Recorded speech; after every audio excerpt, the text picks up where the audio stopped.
Get ready for an extensive Roland Garros overview show of exactly what happened in the women's finals, men's finals, as well as some highlight matches from all the 7 rounds. Welcome, tennis fans, to Tennis Traverse, Exploring the Game, the podcast that dives into the heart of the tennis world. I'm your host, IVJ. And in today's episode, I will be doing a massive, basically like a summarizing thing, if that makes any sense, of the entire tournament. So yeah, and before I begin, I do want to say I'm sorry for not uploading last week. I was thinking about recording an episode for you guys, but then I realized that I wouldn't be able to know the result of the men's singles match, so I decided to postpone the episode. So then the Roland Garros tournament is completely done, and then I'll do a summarizing episode based on that. And I feel like that turned out to be a great choice because I think the men's final was one of the best final, if not the best final I've ever witnessed. So yeah, okay.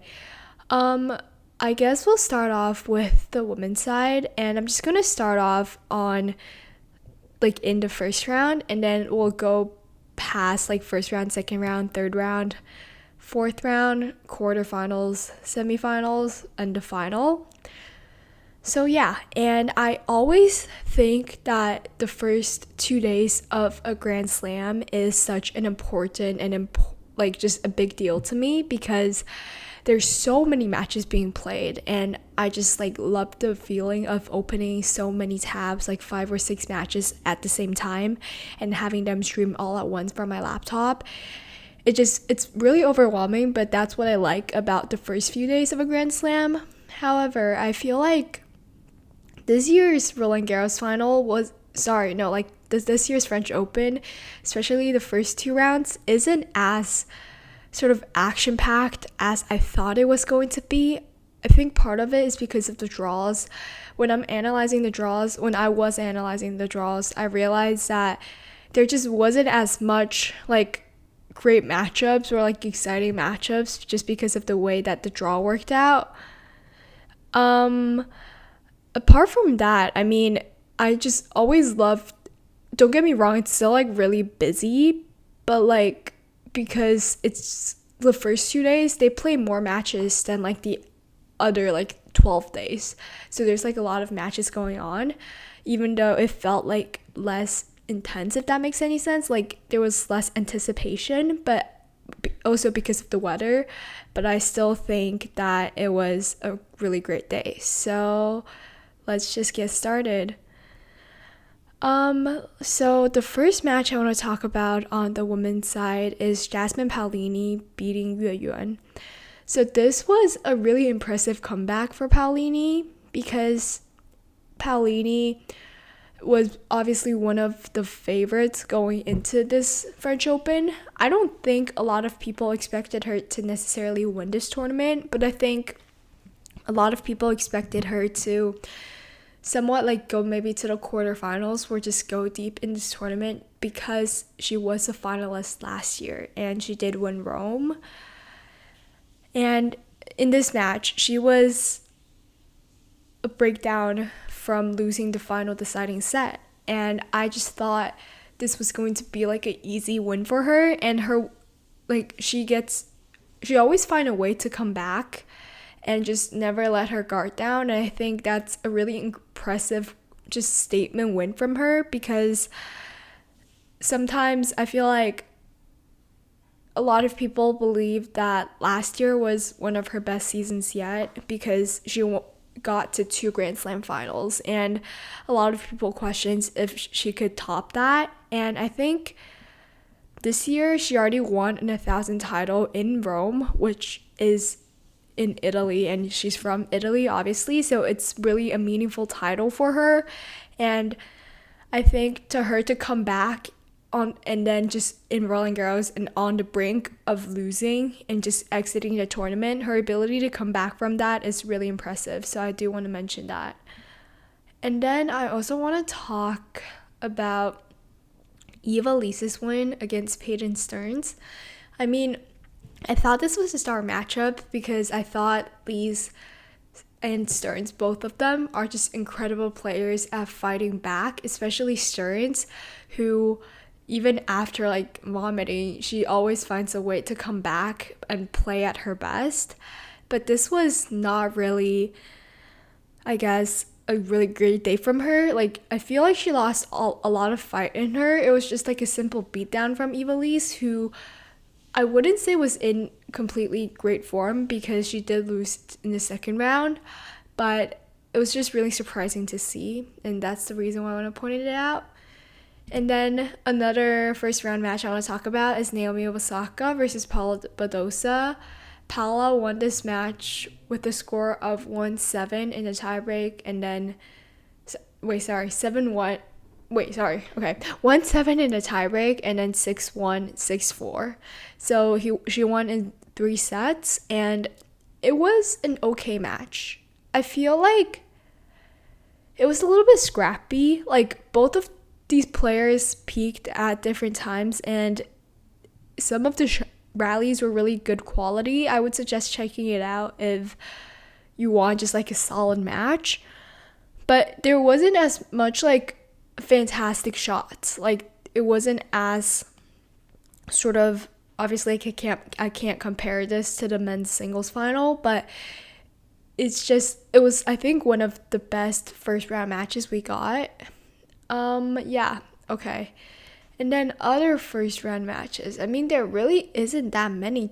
As I was saying before, I just feel like this year's, maybe it's the draw, it's just a little bit lackluster. Like, there isn't that many incredible matches, and I mean, in the finals it is the first and the second seed, so a lot of the like top seeds just won in straight sets. I want to talk about the second round now, so let's move on to the match between Iga Swiatek and Emma Raducanu.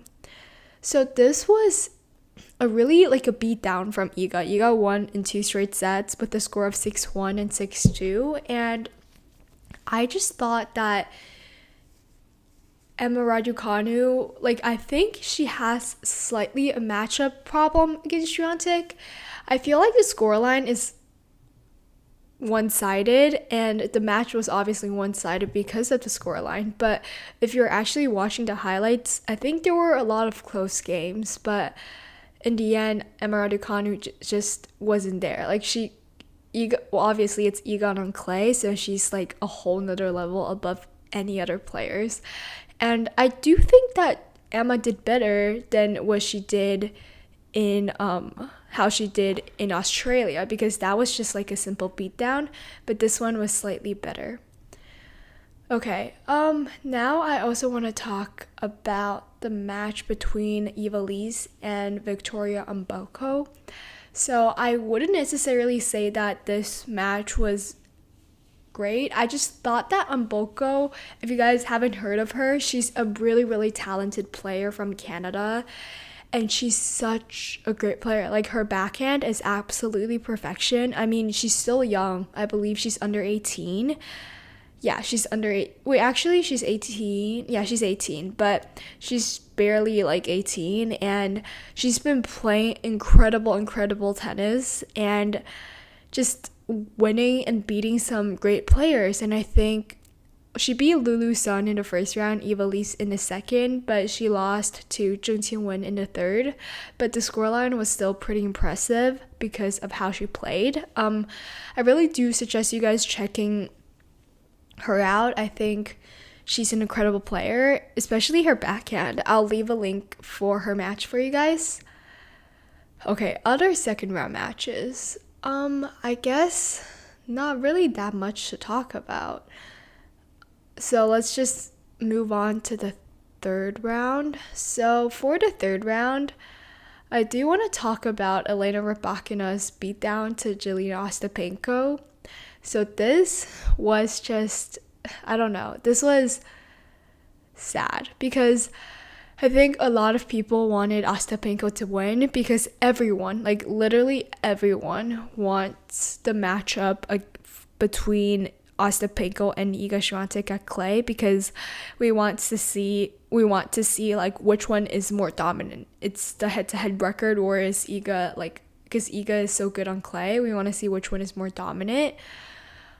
But that didn't happen. So Ostapenko lost in 2 straight sets, and it just wasn't her day. Like, you could tell from the start, the thought of playing against Iga didn't excite her at all.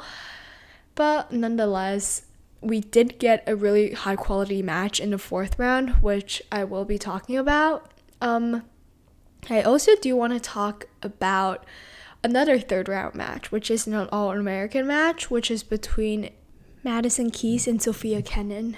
I mean, I feel like Keys is a really great clay court player too. She did make it to the semifinal of Roland Garros a few years ago, and when she won this match against Kenin, I thought that it was a sign that she's going to go pretty far in this tournament, even though she did lose later on to Gauff in the quarterfinals. But she saved a match point, and she did that a lot in Australia. So I thought, oh my god, it's a sign that she might do well in this tournament. And this is a really high quality match, I think, even though, well, the scoreline is pretty close and Keys did save match points.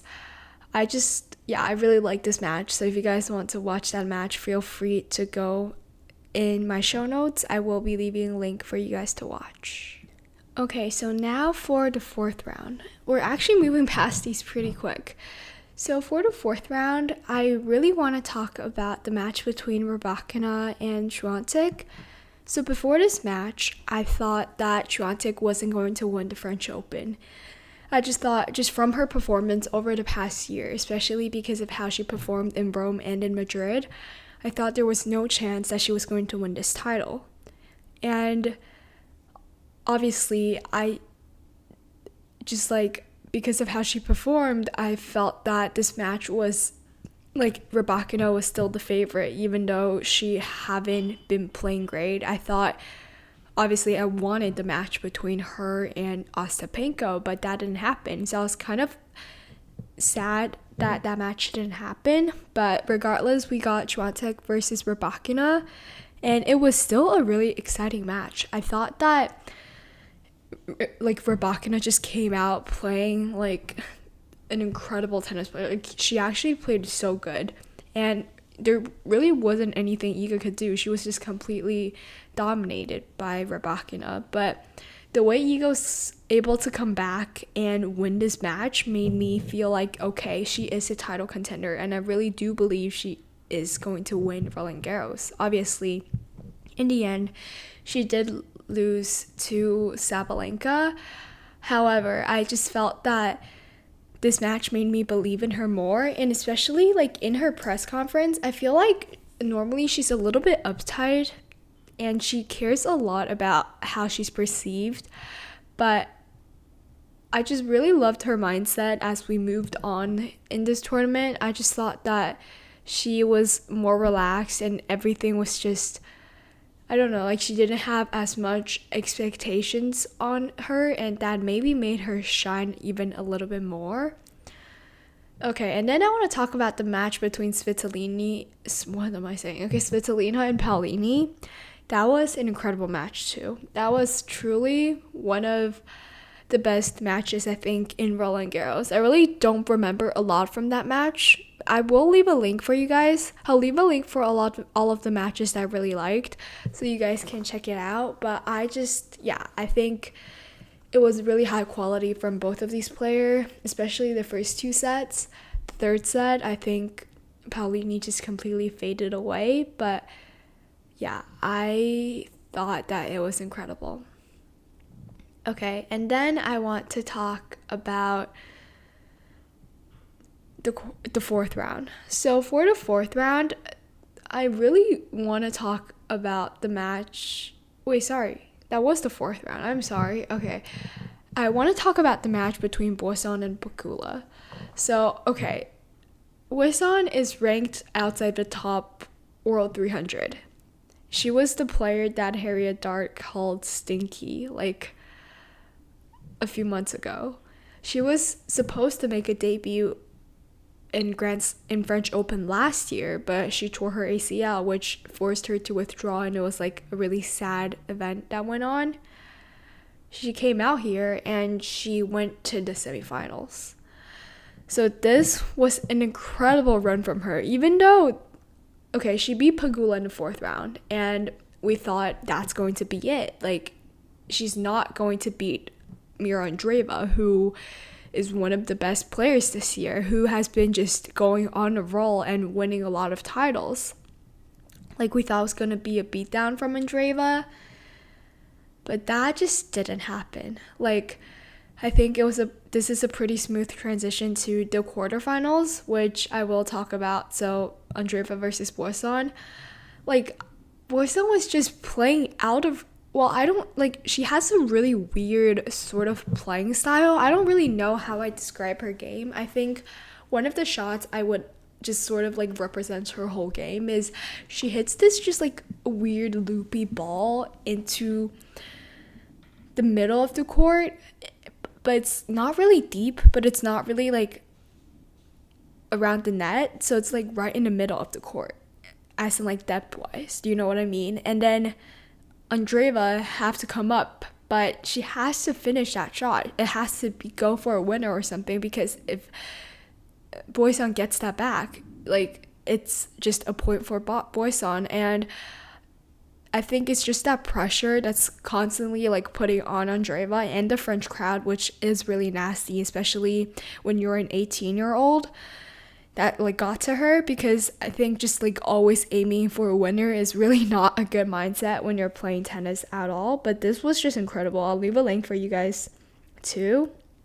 Okay, and then I want to talk about Svitolina versus Swiatek. So the second set was close. The first set, I just feel like it was weird. It was like gloomy and it was like indoors. I just didn't like the vibe at all. I think neither did the players, but in the end, Swiatek did come through. Sabalenka versus Zheng Qinwen.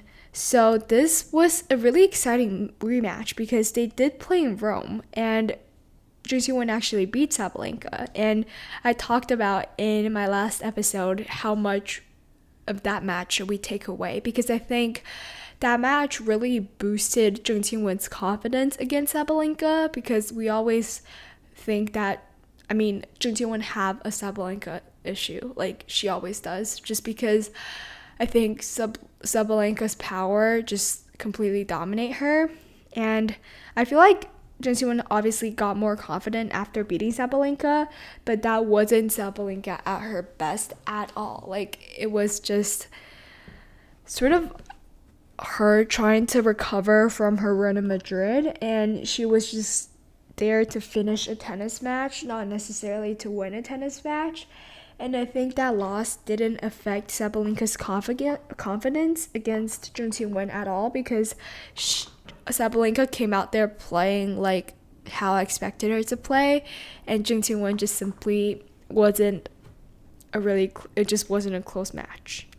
And then as to the quarterfinals between Keys and Gauff, this was good. I mean, okay, good in a sense that it got close. However, it was a wacky match. Like, it was such a weird match because both of these players did not play good.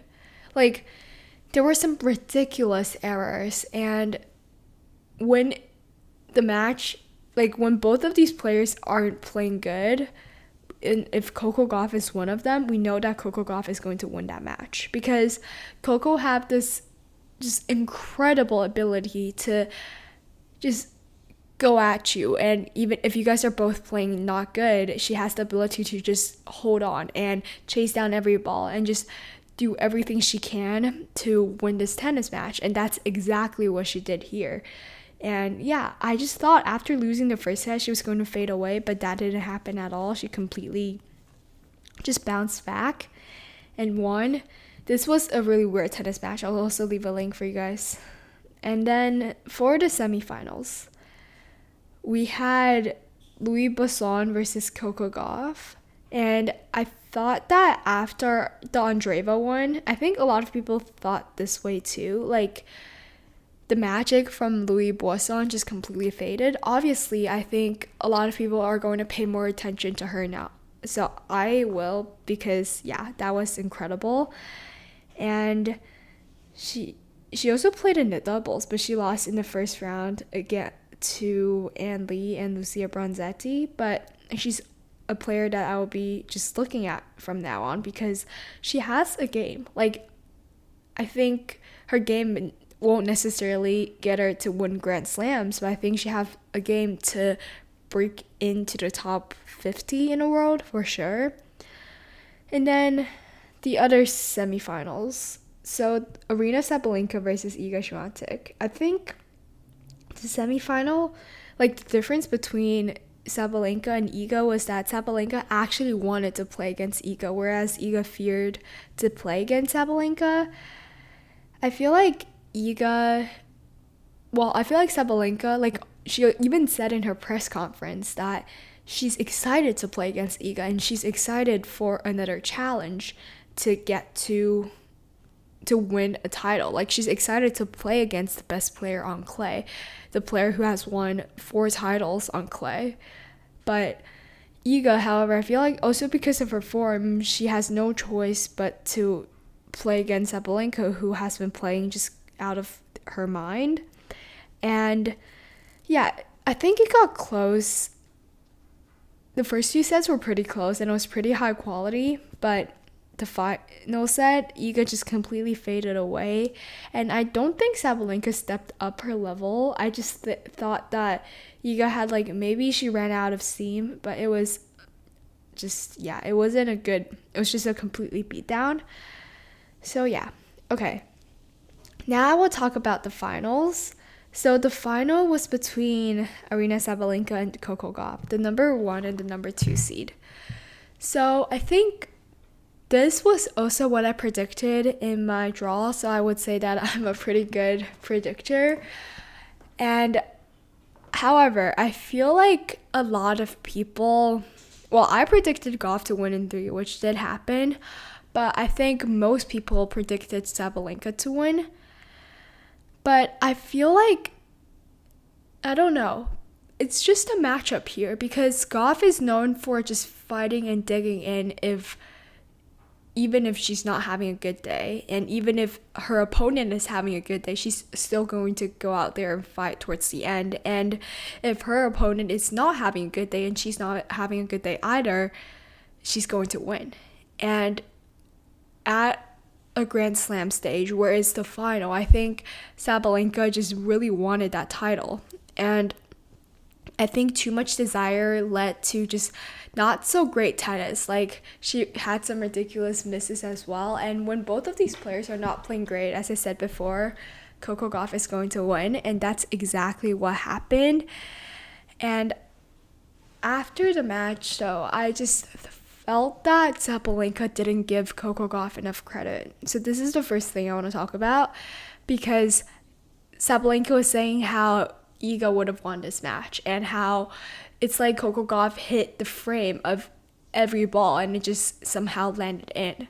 But that's not what happened. I mean, okay, Coco Gauff, if she's playing at her best, she's not as good as Sabalenka when Sabalenka is at her best. I think everyone realizes that.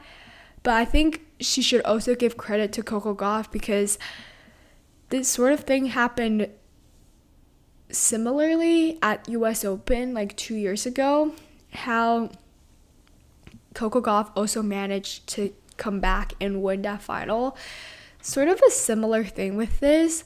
I think in both of these 2 finals, Sabalenka just beat herself down. Like, there was no way that Sabalenka was going to lose except for just beating herself down, which is exactly what happened. I mean, Coco Gauff still incredible for fighting, and she is the first, I believe, US woman to win this title in a long time. And credit to her, because she did manage to dig deep and win this title. But I think Sabalenka had, like, when Sabalenka is playing, she has a match on her racket. She can decide if she's going to win this match or lose this match, because she's such a power player. She knows that when she is playing with power, she's in control of this match. But when her mind is just yelling at her and when her opponent is sticking back and fighting for every ball, that definitely impacted her. So yeah, it was just like a really unfortunate thing to see. Okay, and then I also want to talk about another thing, which is the night session issue. So I wouldn't be covering this too extensively. I will be leaving a link for the tennis podcast where they talked about this more extensively. I believe there's like a YouTube clip where they talked about it, and I love listening to the tennis podcast.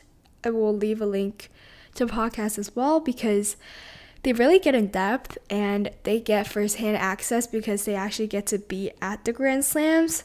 So yeah, I mean, they really talked about the issue and how just women gets no night session matches and how the tournament director just completely overlooked the issue. She just basically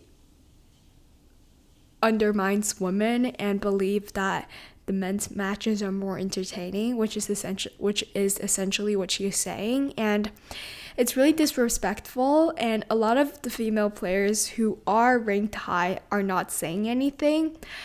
But I mean, Ons Jabeur did, and a lot of players did say something. I think the WTA is trying to fight back, but like, because they only got one night session slot, the women are not getting any of the night session slots, and it's just a really sad thing for the little kids in France to see, especially girls who are aspiring to play tennis. And to think that this year there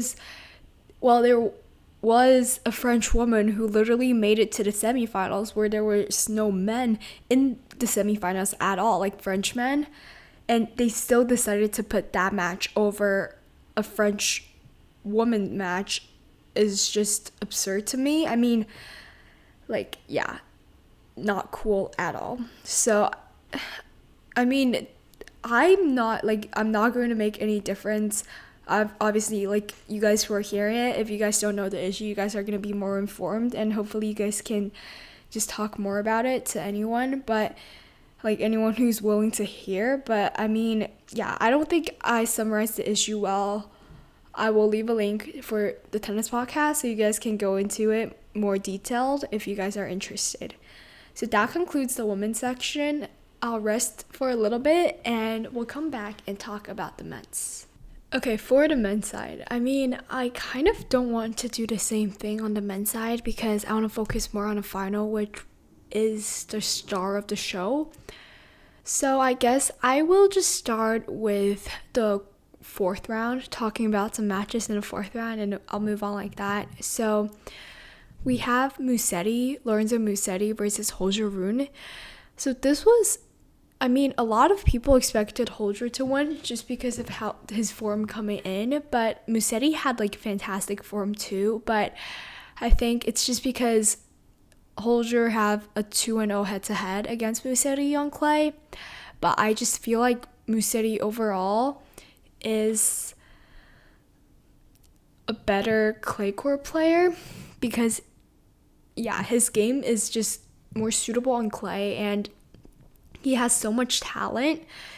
I mean, this was an incredible match too, and I think they're close friends. So, yeah, you guys feel free to check that match out. And then the match I want to talk about is Alexander Bublik versus Jack Draper.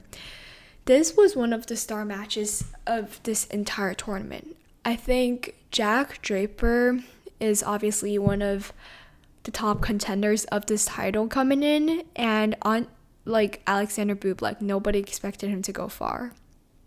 But he just have this certain type of energy to him that I think is really attractive and really healthy because he doesn't think of tennis, like obviously he still loves tennis and he's still committed, but he doesn't think of tennis as something that he breathes and like dies for, basically. Like he thinks of tennis as something that is obviously, he's really passionate about it, but if his body is going to compromise for it, he's not willing to put his body under that much stress just to get a title. And I think maybe a lot of players will think with that mindset, you're not going to be a champion. But I think, like, in modern days, it's a really healthy mindset because, like, a lot of these players, like Rafa Nadal, like Andy Murray even, like, especially Andy Murray, like, you're putting your body under so much stress that the longevity of your career is actually compromised. But for players like Bublik, maybe they wouldn't get like a Grand Slam title, but they will get like more deeper runs consecutively over a longer period of time, which might be more beneficial to him, I think. Like, yeah, okay. And then I want to talk, well, this was like, okay, I'm not done. Like, it was incredible. He was like crying, and it was just a really emotional moment to see. And I don't think that Alexander Bublik is going to be a Grand Slam title winner, but I just love these small moments from these players who is always just there. And yeah, I'll leave a link for you guys. For the quarterfinals now, let's go one by one. So Tommy Paul versus Carlos Alcaraz. This was a little bit just like one-sided. I mean, Tommy Paul was compromised from the start. He said that he's not willing to withdraw because of just like the crowd and how much the match is dependent on him. And he was injured like pretty early on in this tournament, and I was surprised that he still was willing to play on. And I think part of the reason is because he is a really fit player, and I think a lot of people doesn't know that. Like, if you're watching like interviews from a lot of the players, they often say that Tommy Paul is one of the fittest guys on tour. He's really fit, and just okay, here's the thing. Like, for him, he's able to play through these injuries, but as I was just saying, like Alexander Bublik, he's not willing to put his body through all of that just to get deeper runs. And I'm not necessarily saying that which one is right and which one is wrong, but these two are like basically different sides of the spectrum. I don't think they're like on extreme sides though, but I think a lot of players fall between. And yeah, I don't know which one is right, which one is wrong. I think when you're putting your body under a lot more stress, you're more willing, like, you have a greater chance of getting a title, like a bigger title, because yeah, just like you play more matches and you get more experience in. But if you're like trying to listen to your body, I think that's so good, because if you get a longer career, you get more chances and you get more matches in. And if you're lucky, maybe you'll get a titles and you will feel like much more healthy towards the end.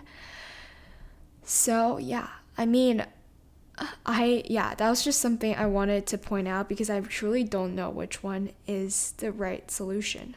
Okay.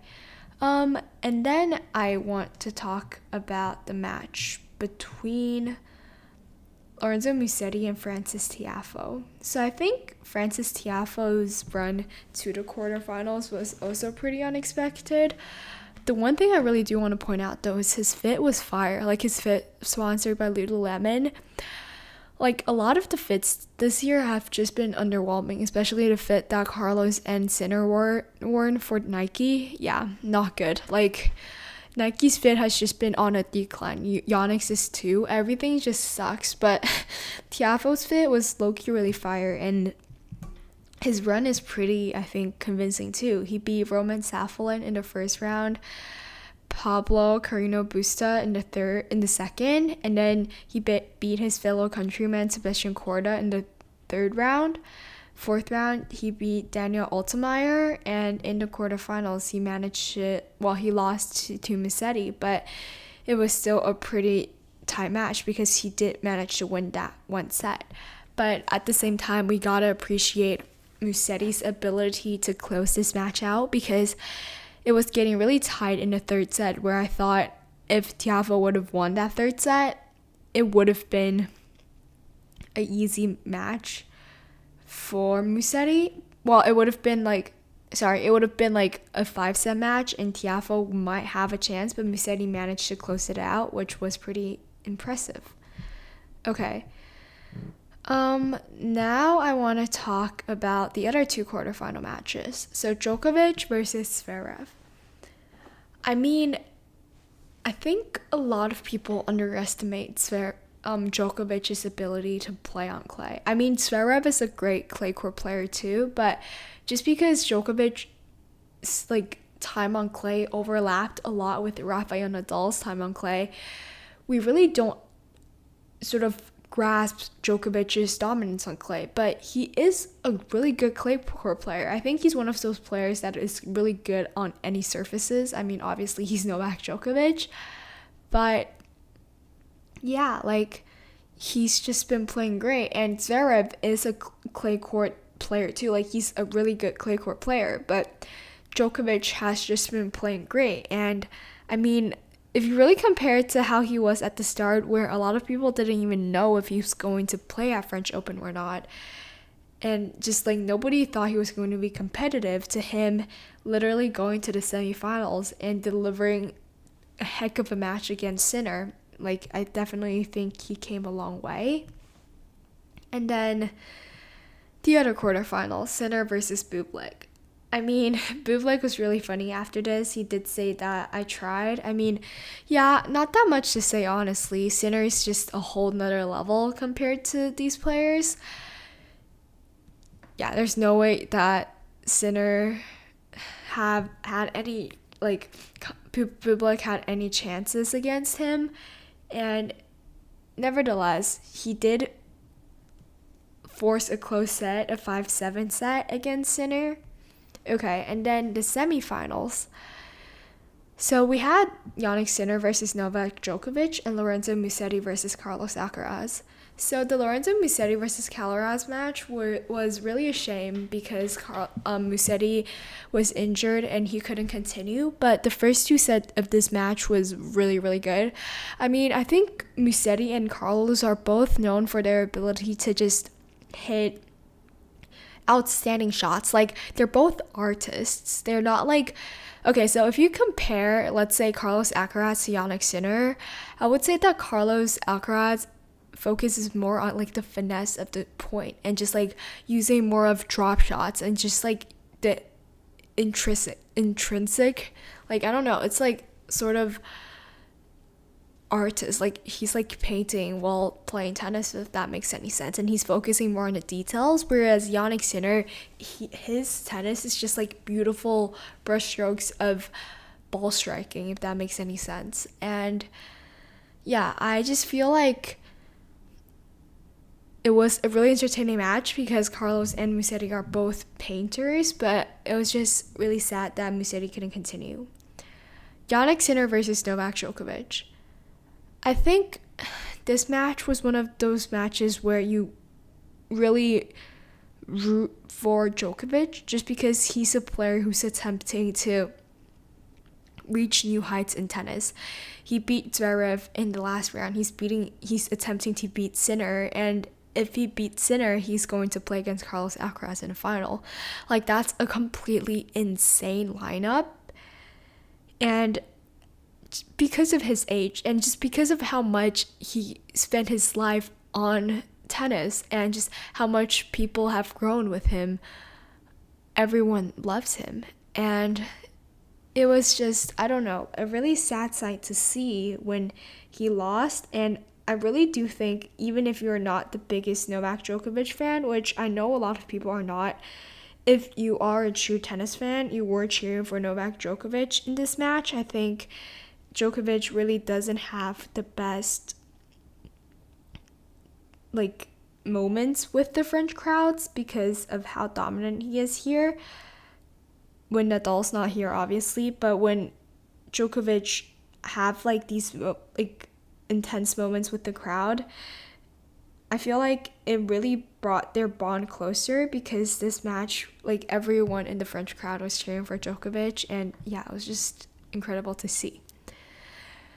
Okay, now we'll take a break because now we'll talk about the final, which is actually just the best thing ever. Okay, so I think this match was one of the best match I've ever witnessed. If you guys have time, Okay, it's 5 hours and 30 minutes. So if you guys happen to have 5 hours and 30 minutes of your day free, please watch this match. Like, you would not regret it. I really don't know where to start. I guess I want to start off by saying it was competitive and there were some amazing rallies. Like, every time these two play against each other, we just get some incredible rallies. And I think it's just because these two players play with different styles. Jannik Sinner is known for just a 1-2 punch, but Carlos Alcaraz is known for drawing out and carving out the point. And when these two style matches, and when both of these players are the best player on tour right now, it just creates an incredible match. And that's exactly what happened here. I mean, I really don't know what to say, because I think this was the best match I've ever watched live. The other match I could think of was their match at the US Open a few years back, but both of these players aren't as big as they are now. I feel like that was sort of just a foreshadow of the rivalry they're going to have. And I don't know, like, we've seen so many matches like these, like before matches like these, and we always think that, oh my god, this rivalry is going to bloom into something great, but a lot of the times it just never happens. But I'm so happy that this matchup did happen and everything came together, because yeah, like, it was an incredible match. I mean, just the way Carlos Alcaraz saved the match points was incredible. And I really liked his just like forehand shot. And I don't know, like, it's sort of like a banana shot, similar to Rafa Nadal, but different, because he's managing to hit a shot where it looks like it's going to go out, and that's how he won the match, and it ends up just like curving in. And I feel like that's such a incredible shot. And yeah, I love him, and I think he's so talented. And this match was really unexpected to me. I mean, okay, I didn't predict this as my final, even though I did predict Carlos Alcaraz as my winner. But I mean, a lot of people are saying how Jannik Sinner have a matchup issue against Carlos Alcaraz because he has not been beating Carlos Alcaraz, but I don't think that's the case. I think Carlos is always able to fight against Jannik Sinner, but in the end, I feel like Jannik Sinner is still a really good player, and I just don't think it's a matchup issue. I mean, Jannik Sinner, like, he just literally came back from a 3-month span, and a lot of people might see that as a good thing because, hey, he got more energy, but on the opposite side, he literally haven't been playing intense matches like these, and practices and matches are completely different. So we don't know what's going to happen, but yeah, it was just incredible. I mean, I thought I was going to talk on and on about it, but there really isn't that much to say except that I loved every single minute of it. And even though Carlos Alcaraz, I feel like at like the second and third set, he had like a dip because yeah, like he was falling off a little bit, but once that match point against Sinner hit, he just completely turned back on. And I mean, in a perfect world, right, we would expect Carlos Alcaraz and Jannik Sinner to play at their peak level at all time. Heck, we would even expect all players to play at their best level at all time, but that's just not going to happen. That's not tennis. And the ability to sustain at a top level is what makes a player great. And Carlos Alcaraz found his form when he needed it the most. And that deciding set tiebreak, Carlos played like he was the best tennis player in the world. And I don't know, I think it was truly one of the best tennis matches I've witnessed. And that basically sums up today's episode. I mean, I'll come up with an episode 2 weeks later. I'm not sure if it's going to be a Wimbledon preview show or a Roland Garros summarizing show, just because the turnaround between Wimbledon, the Roland Garros and Wimbledon is so incredibly fast. But if you guys haven't subscribed to all my social medias, you should, so you guys don't miss any updates. That's at Tennis Traverse. That's at Tennis Traverse on Instagram and Twitter. And if you're listening on YouTube, comment, like, and subscribe. If you're listening on other streaming platforms, please rate my show. And I'll see you guys 2 weeks from now. Bye!